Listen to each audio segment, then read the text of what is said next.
ಯಾಕೆ ಆ ಪ್ರಶ್ನೆ ನಾನು ಹೇಳೋದು ಸ್ಪಷ್ಟಪಡಿಸ್ಬಿಡ್ತೇನೆ. ಈ ದೇಶದಲ್ಲಿ ಇರ್ತಕ್ಕಂಥ ಎಲ್ಲ ಪಕ್ಷದವರಿಗೆ ಎಲ್ಲ ಪಕ್ಷ, ಭಾರತೀಯ ಜನತಾ ಪಾರ್ಟಿ ಆಗ್ಬೋದು, ಕಾಂಗ್ರೆಸ್ ಆಗ್ಬೋದು, ಅವರ ಪಕ್ಷದ ಸಿದ್ಧಾಂತವನ್ನು ಪೂರ್ತಿ ಓದ್ಕೊಂಡು ಪಕ್ಷಕ್ಕೆ ಸೇರಿದ್ದಾರೆ ಅಂತ ನಾನು ಒಪ್ಕೊಂಡಿದ್ದೆ. ಅಥವಾ ಪಕ್ಷದ ಸಿದ್ಧಾಂತ ಏನು ಅಂತ ಈಗ ಏನಾಗಿದೆ, ಗಾಂಧಿಯನ್ನು ಓದ್ತೇನೆ, ಗಾಂಧಿಯನ್ನ ಅರಿವು ಮಾಡ್ಕೊಳ್ತೇನೆ, ಅಂಬೇಡ್ಕರ್ ವಿಚಾರಧಾರೆನ ತಿಳ್ಕೊಳ್ತೇನೆ, ಲೋಹಿಯಾ ವಿಚಾರಧಾರೆ, ಇಂಡಿಯನ್ ಹಿಸ್ಟ್ರಿಯನ್ನು, ನೆಹರುವನ್ನು ಓದ್ಕೊಳ್ತೇನೆ, ಸುಮ್ಮನೆ ಬಂದು ಅಧಿಕಾರಕ್ಕೋಗೋ ಹಣಕ್ಕಾಗೋ ಯಾವುದೋ ಒಂದು ಹುದ್ದೆ ಪಡ್ಕೊಳ್ಳೋಕ್ಕಾಗಿ ಎಲ್ಲ ಪಾರ್ಟಿಯಲ್ಲೂ ಇದ್ದಾರೆ. ಅದಕ್ಕೆ ನಾನು ಉತ್ತರ ಕೊಡಬೇಕಾದ ಅಗತ್ಯ ಇಲ್ಲ. ಅವ್ರು ಕಲಿಬೇಕು ಅಂದ್ರೆ ನಾನು ಅಪೇಕ್ಷೆ. ಇವನು ಬಿಜೆಪಿಯಲ್ಲಿ ಬೊಮ್ಮಾಯಿ ಅವರು ಯಾವ ಪಾರ್ಟಿಯಲ್ಲಿದ್ರು, ಬೆಳಗಾಲಿದ್ರು, ಕಳೆದಿದ್ರು, RSS ಇಂದ ಬಂದಿದ್ದ ಅಲ್ವಲ್ಲ. ಅವ್ರ ತಂದೆ ಅವ್ರ ತಂದೆ ಯಾವ್ದನ್ನು ಒಪ್ಕೊಂಡಿದ್ರು, ಅವರು ಕಂಪ್ಲೀಟ್ ನ್ಯಾಷನಲಿಸ್ಟ್. ಅವರು ಬೊಮ್ಮಾಯಿ ಅವರು, SR ಬೊಮ್ಮಾಯಿ ಅವರು, ಅವ್ರದ್ದು ಡಿಫ್ರೆಂಟೇ ಇತ್ತು. ಅವರು ಯಾಕಂದ್ರೆ ಅವ್ರು ಇಂಡಿಪೆಂಡೆಂಟ್ ಆಗಿ ಅವರು ಅವರ ವ್ಯಕ್ತಿತ್ವವನ್ನು ಬೆಳೆಸ್ಕೊಂಡವರು. ಆ ನಿಲುವು ಇವತ್ತು ಇದೆಯಾ? ಅದಿರೋರೆಲ್ಲರೂ ಕೂಡ ಇತ್ತೀಚೆ ಒಂದು ದಿನದಲ್ಲಿ ಚೇಂಜ್ ಮಾಡಿದ ತಕ್ಷಣ ಸಿದ್ಧಾಂತ ಚೇಂಜ್ ಆಗುತ್ತಾ?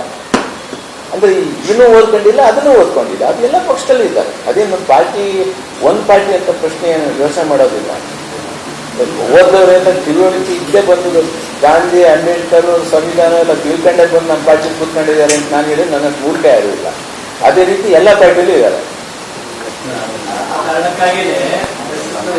ವಿಚಾರ ಆಗಲಿ, ಬ್ಯಾನ್ ಮಾಡೋ ವಿಚಾರ ಆಗಲಿ, ಸಾಧ್ಯ ಆಗಿರೋ ಕಾರಣನೂ ಈ ಥರದ್ದು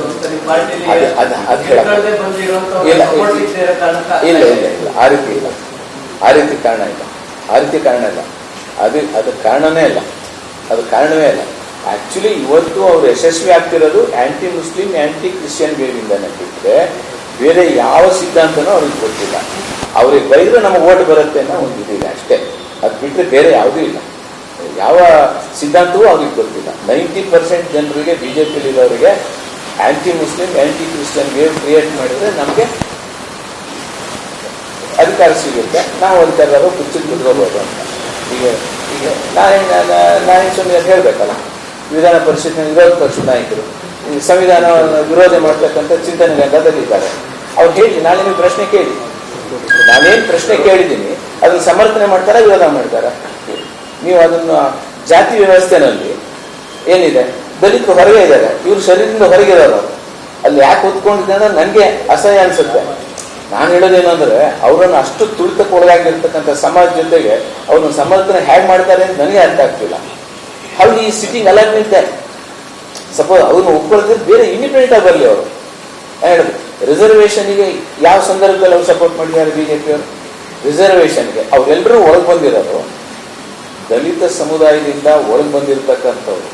ಅದು ಬಿಜೆಪಿ ಇರಲಿ, JDS ಇರಲಿ, ಕಾಂಗ್ರೆಸ್ ಇರಲಿ, ಎಲ್ಲ ಏನು ರಿಸರ್ವೇಷನ್ ಕೆಟಗರಿಯಿಂದ ಒಳಗೆ ಬಂದಿರತಕ್ಕಂಥವ್ರು 99% ಅಂಬೇಡ್ಕರ್, ಗಾಂಧಿ, ಲೋಹಿಯಾ, ನೆಹರು, ಕಾಂಗ್ರೆಸ್ಸಿನ ಬೆಂಬಲದಿಂದಲೇ ಬಂದರು ರಿಸರ್ವೇಷನ್. ಬಿಜೆಪಿ ರಿಸರ್ವೇಷನ್ ಬಂದಿಲ್ಲ. BJP has opposed. ನೀವು 1962 ಪಾರ್ಲಿಮೆಂಟ್ ಇದನ್ನ ನೀವು ತೆಗೆದು ನೋಡಿದ್ರೆ ವಾಜಪೇಯಿ ವಿರೋಧ ಮಾಡಿದ್ದಾರೆ ರಿಸರ್ವೇಷನ್ ಅನ್ನ. 10 ವರ್ಷದ ಮೇಲೆ ಮಾಡಬಾರ್ದು ಅಂತಿದೆ ಕಾನ್ಸ್ಟಿಟ್ಯೂಷನ್ ಅಲ್ಲಿ, ನೀವು ಯಾಕೆ ಮಾಡ್ತಾ ಇದ್ದೀರಿ ಅಂತ. ಅದು ಅವ್ರು ಓದ್ಕೊಂಡಿಲ್ಲ. ಅವ್ರು ಓದಿದ್ರೆ ನಾವೇನ್ ಮಾಡೋಕ್ಕಾಗುತ್ತೆ? ನೀವು ಓದಕ್ಕೆ ಬ್ಯಾನ್ ಅಂದ್ರೆ ದೀಸ್ ಆರ್ ದ ರೀಸನ್ಸ್. ವಿರೋಧಿ ಇದ್ದಾರೆ, ಅವರು ರಿಜಿಸ್ಟರ್ ಆಗಿಲ್ಲ, ಈ ತರ ಕಾರಣಗಳು ಇಟ್ಕೊಂಡು ಬ್ಯಾನ್ ಮಾಡ್ಲಿಕ್ಕೆ ಯಾಕೆ ಸಾಧ್ಯ ಆಗ್ತಾ ಇಲ್ಲ? ನೋಡೋಣ ಕೋರ್ಟ್ನವ್ರು ಏನ್ ಹೇಳ್ತಾರೆ ನೋಡಿ. ಈಗ ನಾವು ಯಾರು ಬೇಡ ಅಲ್ಲ, ಕೋರ್ಟ್ ಇದೆಯಾ, ಕೋರ್ಟ್ ಏನೇ ಅಭಿಪ್ರಾಯ ಪಡುತ್ತೆ ನೋಡೋಣ. ನ್ಯಾಯಾಲಯ ಕೂಡ ಸೋ ನೋಟೋ it can take it right on to the constitutional bench.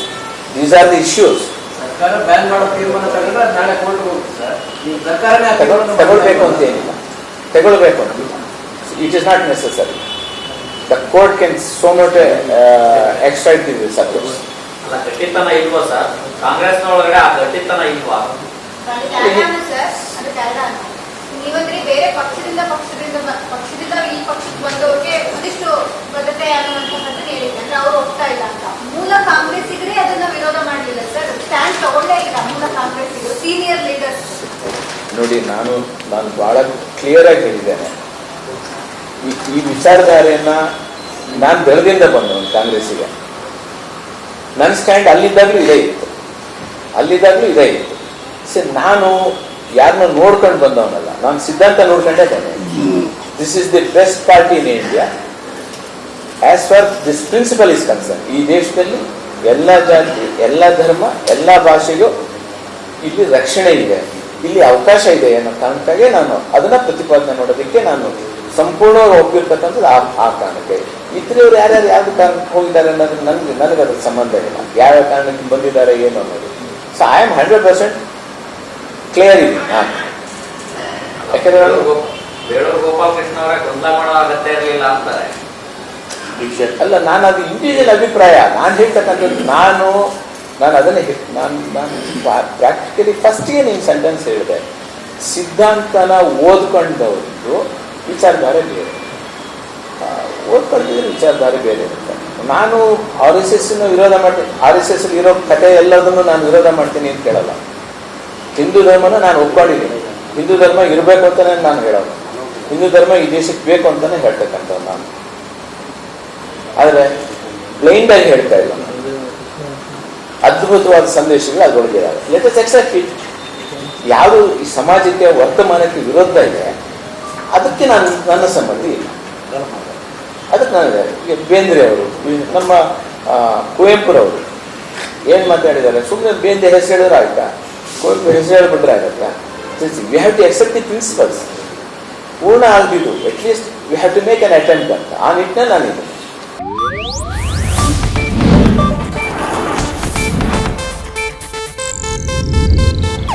ಇದು ಏಷ್ಯಾನೆಟ್ ನ್ಯೂಸ್ ನೆಟ್ವರ್ಕ್ ಪ್ರಸ್ತುತಿ.